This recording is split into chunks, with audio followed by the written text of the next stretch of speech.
Welcome to the Astrology for August 2024. My name is Sarah Skinner. I'm an astrologer, psychotherapist, and teacher at soulstirring.org. So the first thing I will say about August is intuitively, it feels really different than anything we've had so far this year.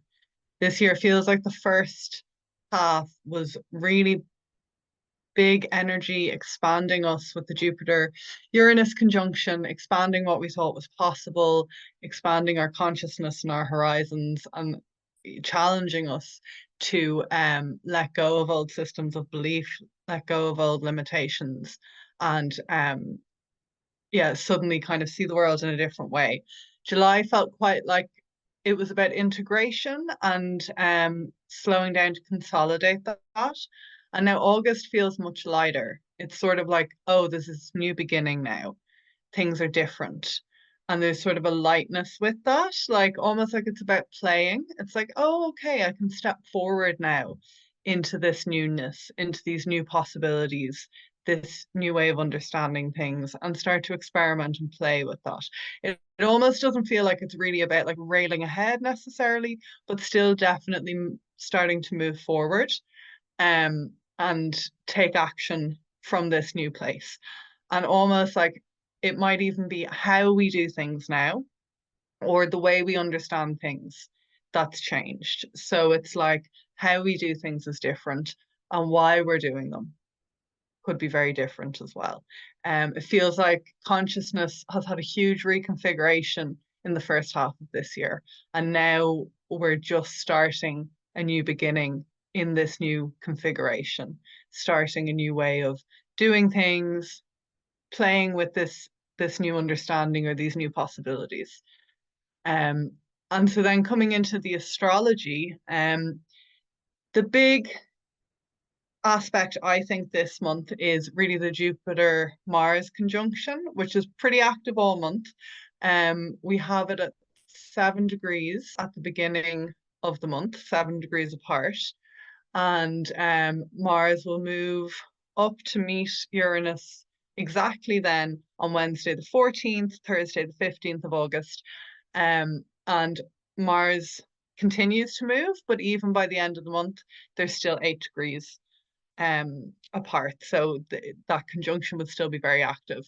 And so Mars and Jupiter together is this really expanded energy for action, for physical activities, for doing things, making things happen, a real confidence, even maybe an exuberance about taking action, about making things happen. And action right now could be really lucky. Like there's a with this conjunction, it's quite likely or possible to take successful action. For things to be kind of positive, for action we take to be expansive, be optimistic, bring about kind of expansion and optimism. Might even bring about abundance with Jupiter. There could also be a drive for higher learning or a drive to expand the mind with this conjunction, and also maybe a drive for travel. There might be a lot of like physical movement, actually taking trips. Feels pretty likely in August anyway, but it's a lovely energy for that. So obviously every combination of planets or every aspect has a whole spectrum of possible manifestations.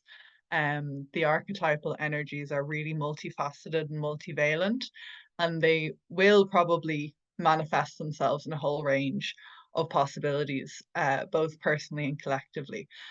And so they all have a light and a shadow side. So personally, I think that's what we can really be looking to is where do we want to bring all of this energy? What action do we want to take? What are we looking to expand? But there is, also the shadow side of maybe fights, especially fights about ideology and belief with this aspect. But it could, again, like the positive might be standing up for what you believe in, fighting for what you believe in. And it could just be like narcissists starting wars, grandiose aggression, inflated anger, wars could get bigger. Like something I read for this aspect was success in war. I don't really understand how war can be successful. I think that's pretty relative, but yeah, that war is definitely possible with Mars there and the inflationary energy of Jupiter, which can be really lovely and exuberant and buoyant, but it does make things bigger. And so it's like the god of war and the king of gods getting together, and who knows what could come out of that. Um, this Jupiter Mars conjunction is square to Saturn as well, kind of for the whole month as well. So when we start the month, there's 4 degrees. It's a 4 degree orb between Saturn and Jupiter, and by the end of the month, it's only 2 degrees. So it's pretty active. The Jupiter Saturn square is pretty active for the whole month, which really means Saturn is squaring Jupiter and Mars for the whole month.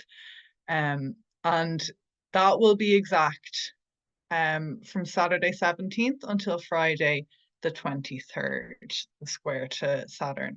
So that sort of a square is a really dynamic tension. And so we have this expanded ability to take action, really real confidence in our ability to take action, action that is going to expand things, that could bring in a lot of you know, optimism and abundance. And this is sort of in this tension then with Saturn, which constricts, which limits, which is much slower, much more solid. So it's sort of this relationship or pull between the urge to take action, the confidence to make things happen, and maybe limits of reality, of time, commitments and responsibilities. Saturn sort of brings in this slowing influence. And it could even just be like the need to commit, the need to really be disciplined and work within structures or work within kind of systems or even like routines to channel all of this confident action, all of this expansive ability to make things happen. It might also be like a tension between our super ego, our inner critic, that voice that sort of tells us we can't do things or all the reasons why things aren't possible, and this new confidence to take action. So that could be that, the inner critic is sort of like piping up and causing a little bit of pullback and tension. But it sort of feels to me like I could imagine this new confidence in taking action and this new expanded ability to do things and get things done might actually really smash apart a lot of limiting beliefs. Like it could really challenge the limits of what we allow ourselves to dream as possible and what we allow ourselves to dare to want and to dream of, especially with Saturn and Pisces. Just be interesting to watch out for your limiting beliefs this month as well, and just notice if they're getting in the way, or notice if maybe that's really there's a lot really starting to be let go for you around that. And there definitely, I imagine, will be, that back and forth, that pull between the action you're taking and the expansiveness of energy and limits and responsibility in some way. And I do think as well, if you want to get a lot of things done, certainly bringing in commitment and discipline could really supercharge this whole aspect, because as much as a square is sort of, it's thought to be difficult, but there's huge energy in a square. It's really dynamic, that relationship. And if we can manage to harness the Mars, Jupiter, wonderful, expansive, exuberant, confident, energetic ability to take action and make things happen successfully, and Saturn's slow, steady, solid ability to really make things that are like manifest, that last, that are durable. If we can work with the tension, we could really do something fabulous this month with that. So yeah, and it's a real month of retrogrades. So we come into this month with Chiron retrograde, Saturn retrograde, Neptune retrograde, and Pluto retrograde. And then we do have Mercury going retrograde from Monday, the 5th of August until kind of the 28th, 29th of August. So Mercury will retrograde from about 3 degrees of Virgo back to 21 degrees of Leo. So if you know kind of where the end of Leo, beginning of Virgo is in your chart, Mercury is going to be moving back over that. I think Mercury retrogrades are actually a really lovely time for integration. I think we really still need a lot of integration this year because there's been such expansion um, for the first half of the year. And I actually think it's no harm to just be kind of allowing ourselves to go within, to think back on things, have some time for reflection, have some time for kind of reviewing things that we're doing, projects that we're doing, things on work, whatever it might be. I think that could be really valuable. I don't like to buy into the fearful hype around Mercury retrograde. But that being said, I have a couple of tech purchases I need to make, and I was thinking about trying to squeeze them in before Mercury retrograde started, and I decided just not to because there is a shadow period either side of the actual retrograde, and yeah, there is the reality that Mercury is a trickster and rules technology, and funny things can happen during a Mercury retrograde, but I think we can still make the most of, um, allowing ourselves some time for reflection and review during the retrograde this month. And then Chiron is retrograde all month. Chiron went retrograde at the end of July, and it'll be retrograde until the end of December. But it really felt to me at least, and in the field around me with people, it did really feel like our wounds were like getting activated towards the end of July. I kind of linked this to Pluto. Pluto felt very highlighted with the full moon at the end of July, and there felt like there was a lot of unconscious power stuff coming up, at least for me. But I think the Chiron retrograde, like coming to the end of Chiron direct, was probably part of it as well. And so I think it'll be interesting this month and for the rest of the year, really, to have some time to integrate the lessons of whatever wounds were being brought up for us, which felt particularly clear towards the end of July.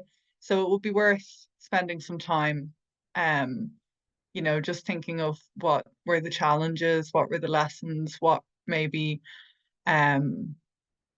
particular insecurities or pain points or dynamics, or relationships were they highlighting for you. Because lovely if this could be a phase of breathing space around wounding and just sort of receiving the gold from the lessons rather than having to keep getting challenged and keep having those tests come up to learn the lessons more. We were probably going to have a bit of both, but if we can have a bit of breathing space with Chiron retrograde, I think all the better. And then looking at our new moon and full moon for this month. So the new moon at the beginning of August, on the 4th of August, at 12:12 p.m., the moon is exact. I thought that was fun. So the new moon is in Leo. That 12 degrees of Leo, actually, at 12:12 on the 4th of August. Isn't that a little bit magical? And this feels like a really nice new moon to me. Again, with the sort of lightness I'm feeling around August. I think Leo energy is lovely. It can be and often is so playful, so about kind of self-expression. There's a real warmth and social sort of feel to Leo energy. And definitely feeling that around this new moon. Venus is also in Leo at the time of the new moon. So Venus being the planet of love, beauty, relationships, pleasure. Yeah, it feels like there's Venus, is kind of in the Leo energy as well of self-expression and play and creativity. And it just feels like it could be a really social time, a really nice, playful time. And Venus is also conjunct Mercury. So Mercury is actually in Virgo, but Venus is conjuncted here. So again, that means communications, what the mind, the area of the mind is sort of connected to this Venusian, pleasureful, sociable um, energy as well. Venus is square Uranus. So again, bit of a dynamic tension between Uranus and Venus. That could mean some kind of unexpected stuff coming up in relationships. Maybe some challenges there, some kind of changes or things that we are challenged by a little bit, but who knows, that could also just be unexpected changes to plans on that could even bring in new opportunities or unexpected parties and socializing. So we can hope for that. Um, Yeah, and Mars is in a square to Mercury around the new moon as well. So there could be a little bit of feistiness to communication. Um, could be the possibility for some arguments there, but hopefully with all the Leo sort of influence on Venus, that that can help to lighten things. And then our full moon, which is on Monday, the 19th of August at 27 degrees Aquarius. Um, this feels pretty explosive, to be honest, this full moon, because it's in an exact square to Uranus in Taurus. So depending on where Taurus is in your chart, Taurus has seen a lot of action this year. That's where the Uranus-Jupiter conjunction was. So I sort of wonder if maybe wherever we've been, whatever area has been really expanded for us, where this year we're kind of really letting go of old structures and been challenged to have a much broader perspective or really see new horizons. It could be that that area is really highlighted around this full moon. Um, Especially if you have particular planets or angles around those later degrees of Taurus where Uranus has been, that will be activated by the full moon, because it's like Uranus is here and we have say the sun here and the moon here, so it's in square to both of them. It's like a T-square, so it's pretty volatile energy, to be honest. Like obviously full moons bring they're a bit tense themselves. They're kind of a high point of energy. They tend to bring things to the surface to be released. And then Uranus is really electric, very high charge, brings sudden changes, sudden accidents even. So it's a pretty big sort of volatile energy, the full moon on the 19th. Um, I think it'll definitely be an intense time. It'll definitely probably bring some unexpected change, maybe unexpected insights. There could be quite unstable mental energy around this time. The sun is also conjunct Mercury, and of course, Mercury will be retrograde at this time. So, yeah, it could bring misunderstandings in communication, funny things with technology for sure, I would say, around the full moon. So it'd be good to definitely be double checking all communications, trying to go slowly with communications and take your time, probably for that whole sort of second into third week of August. And just thinking more collectively, with where the sun, the moon, and Uranus is, like something that I wonder is, it's like something shifting between the individual, the collective, and the Earth's resources. Uranus is in trine to Pluto and sextile to Neptune at the moment, and kind of has been for a while, will be for a while. They're like longer term transits, and they're much more collective with the outer planets. Um, but I would wonder if on the world stage there's going to be some big kind of shift point or high point or crescendo moment around this full moon. So we shall see. And yeah, it could also be a time of kind of moodiness, sudden mood swings, irritability, things like that. So it'll probably be quite a high, intense full moon. just see here. And it is as well in relationship to the Jupiter Mars conjunction. So it's a little wide, but the sun will be sextiling Jupiter Mars and the moon will be trining it. So um even that just in itself, Jupiter and Mars is quite a high energy combination.